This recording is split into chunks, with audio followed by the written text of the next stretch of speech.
రామ్ చరణ్ సంచలనం సృష్టిస్తున్నాడు. మొదటి పాట 'చికిరి చికిరితో' 100 మిలియన్‌లు పైగా వ్యూస్‌ని సంపాదించి, ఆ పాటతోని ఎంతో మందితో స్టెప్పులేయించారు. అలాగే మరో పాట వచ్చేసింది 'పెద్ది' సినిమా నుంచి. ఈ పాట కూడా చాలా చాలా బావుండింది. అన్నిటికంటే ముఖ్యంగా 'రై రై రారా రై రై రారా' అనే రైమింగు అద్భుతంగా రాశారు అనంత శ్రీరామ్ గారు. పర్టిక్యులర్‌గా ఈ పాట గురించి నేను ఒక వీడియో చేయాలనుకున్నాను. కారణం ఏందంటే, ఆ పాట లోపల లైన్స్ చాలా చాలా చాలా బావున్నాయి. సంగీతం ఏఆర్ రెహమాన్ గారి సంగీతంలో అయి కొంచెం మధ్య మధ్యలో వినపడకుండా వెళ్ళిపోవచ్చు. దేనికంటే విజువల్ అంత బావుంది. కనెక్షను రామ్ చరణ్ గారు ఐస్ తిప్పనీయకుండా చేస్తున్నాడు. చెవులకు పని తప్పి కళ్ళకు మాత్రం పని బాగా పెట్టారు. కానీ ఆ పాటలో గనుక కరెక్ట్‌గా వింటే ఎంత బావుందని చెప్పాలనిపించింది. ఎక్కడో ఒక పోరు జరుగుతుంది. ఆ పోరేంటంటే నీకు నువ్వే యుద్ధం చేయమని చెప్పేసి గట్టిగా చెప్తున్నాడు ఆ పాట ద్వారా. ఆ పాటలో ఉన్న లైన్‌లు ఎంత బావున్నాయంటే అంత బావున్నాయి. రై రై రారా రై రై రారా అడ్డేలేని దారై రారా అంటాడు. ఎంతంటే నువ్వెక్కడ అసలు ఆగొద్దు, పోరాటం చేయమని చెప్తాడు. ఖచ్చితంగా ఈ పాటకు సంబంధించి ఒక పెద్ద స్టోరీనే ఉండింది. సినిమాకి సంబంధించిన వెరీ పెద్ద లైన్ అనమాట. మీరు గమనిస్తే ఆ ఊరికి సంబంధించిన చెరుకు తోటలకు సంబంధించిన మొత్తం అక్కడ అంతా కూడా చెరుకు రైతులు ఉన్నారు. చెరుకు సంబంధించిన ఫ్యాక్టరీ ఉండింది. మీరు గమనిస్తే బ్యాక్‌గ్రౌండ్‌లో. దాన్ని డిజైన్ చేసిన ప్రొడక్షన్ డిజైనర్ అవినాష్ కొల్లాని ఖచ్చితంగా అభినందించాలి. ఇకపోతే అసలు ఆ స్టెప్పులేంటి బాస్! 'చికిరి చికిరితో' మామూలుగా ఇరగదీశారు. ఇప్పుడేమో 'Jani master' hats off to you. మామూలుగా లేదు. ఎక్స్ట్రార్డినరీగా ఉంది మీ మీ స్టెప్స్ మాత్రం. పిచ్చి పట్టినట్టు వేయించారు. ఏదో పూనకం వచ్చినట్లాగుంది. 'రంగస్థలం' లాంటి ఒక సినిమాని మళ్ళీ మళ్ళీ గుర్తుకు తెచ్చేలాగుంది. ఎందుకంటే 'రంగస్థలం' కథ మీరు గమనిస్తే గనక 1980లో కథ. ఈ సినిమా కథ ఎవరికీ తెలీదు. నేను చెప్తున్నాను. చాలా చాలా చాలా రెక్కి చేసి ఖచ్చితంగా 1990లో కథ అయ్యుండొచ్చు. ఇకపోతే ఎక్కడ సెల్ ఫోన్ ఉండదు. చాలా కంఫర్ట్ అనమాట. దేనికంటే ఒక కథ చెప్పేటప్పుడు ఎక్కడ కూడా టెక్నాలజీ అడ్డుపడదు. ఆ రోజుల్లో మనుషులు ఎంత ప్రశాంతంగా ఉన్నారు, ఎలా పోరాడారు, ఎలాంటి పోరాటాలు చేశారనేది అప్పుడు మనకు గుర్తొస్తాయి. ఇకపోతే క్రికెట్ గ్రౌండ్ ఒకటి ఉంటుంది మధ్యలో. నాకు అది చూడగానే 'లగాన్' సినిమా గుర్తొస్తుంది. దేనికంటే ఒక పర్టికులర్‌గా ఒక జెంటిల్‌మెన్స్ గేమ్ ఎలా ఉండాలో అలా కాకుండా ఇలా కూడా ఎందుకు ఉండకూడదు అని చెప్పేసి చెప్పిన స్టోరీ ఆ 'లగాన్‌లో ఉంటే దగ్గరగా అలాంటి ఒక కథలాగానే ఇక్కడ కూడా అనిపిస్తోంది. అక్కడ అమీర్ ఖాన్ ఎరగదీస్తే ఇక్కడ రామ్ చరణ్ నెక్స్ట్ లెవెల్‌లో చేయబోతున్నాడు అనేది మన కళ్ళ ముందు తెలిసిపోతుంది. ఇకపోతే ఈ ఆటకి సంబంధించి ఒక స్పిరిట్, ఒక మొత్తం మోటివేషన్ ఎలా రావాలి, ఆటని మామూలుగా ఏదో ఆడేద్దురా బాబు, నువ్వు నిజంగా పోరాడు అని చెప్పే ఒక నేపథ్యం ఉంది ఈ పాటలో. ఇంకా మరికొన్ని లైన్స్ కూడా ఉన్నాయి. నీలో 6 100 అని చెప్తాడు అందులో. అంటే 6 ఉంటే 60 100 చేయమంటున్నాడు. 100 చేయమంటున్నాడు.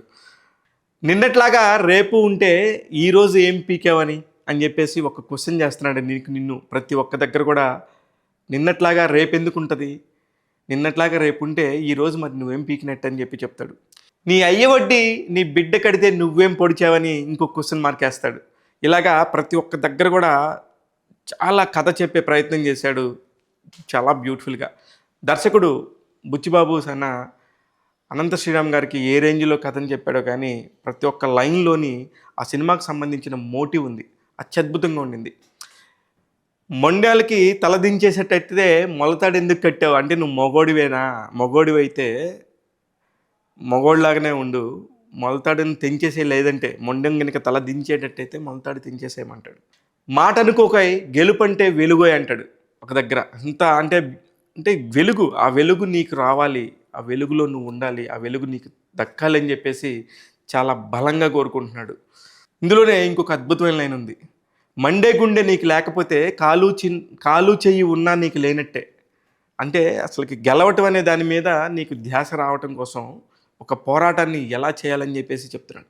ఇలాంటి అద్భుతమైన లైన్స్ నాకు అందుకే విపరీతంగా నచ్చింది. ఆ పాట గురించి, ఆ మాట గురించి, ఆ డ్యాన్స్ గురించి, ఆ సంగీతం గురించి నాకు చెప్పాలనిపించింది. మామూలుగా ఈ మధ్యకాలంలో కనుక గమనిస్తే ఏదైనా ఒక సినిమా హీరోకి, పెద్ద హీరోలకైతే ఎస్పెషల్లీ 5 పాటలు ఉంటే అందులో ఒక పాటకు ఒక డ్యాన్స్ మాస్టర్, ఇంకో పాటకి ఇంకో డ్యాన్స్ మాస్టర్ ఉంటాను చూస్తున్నాం. కానీ ఒకే ఒక పాట ఫస్ట్ జానీ మాస్టర్కి ఇచ్చింది నాకు తెలిసి 'చికిరి చికిరి' సాంగ్. ఆ తర్వాత ఆ పాట అద్భుతంగా ప్రేక్షకుల్లో రంజింపజేయడంతో పాటు చాలా బాగా పేరు రావడంతో మళ్ళీ ఇంకో పాటని జానీ మాస్టర్‌కి ఇచ్చారు. జానీ మాస్టర్ చించి అవతల పడేశాడు.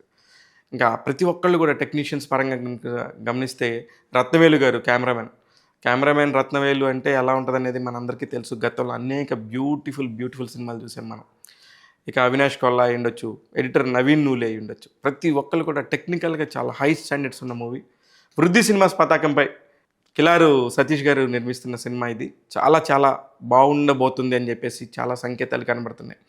కాకపోతే మార్చి 27వ తారీఖు రామ్ చరణ్ గారి బర్త్‌డే సందర్భంగా ఈ సినిమా విడుదలవుద్దని చెప్పారు. కానీ నేను ఎప్పుడూ చెప్పా, ఖచ్చితంగా మార్చి 27కి సినిమా రావట్లేదని. దానికి కారణం నేనేదో చెప్పానంటే అక్కడ జరిగిపోద్దని కాదు.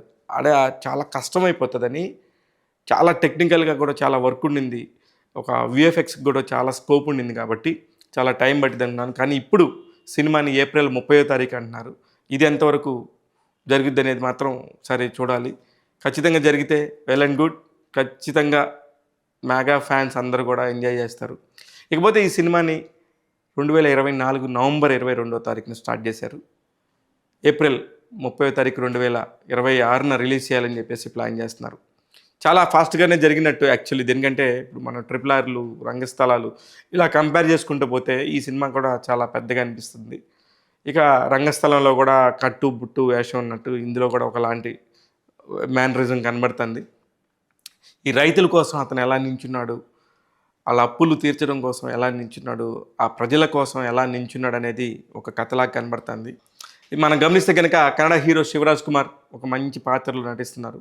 అలాగే హిందీ నుంచి కొంతమంది నటీనటులు కూడా నటిస్తున్న సంగతి మనందరికీ తెలిసే. జాన్వీ కపూర్ ఎలా ఉండబోతుందనేది మళ్ళీ ఇంకొకసారి ఎన్టీఆర్ సరసన చూసాం. ఇప్పుడు రామ్ చరణ్ సరసన చూడబోతున్నాం. ఏఆర్ రెహమాన్ తెలుగు పాట పాడి చాలా కాలం అయింది. చాలా కాలం తర్వాత తన గళం నుంచి పాడిన పాట, ఆయన సంగీత దర్శకత్వంలో వస్తున్న పాట.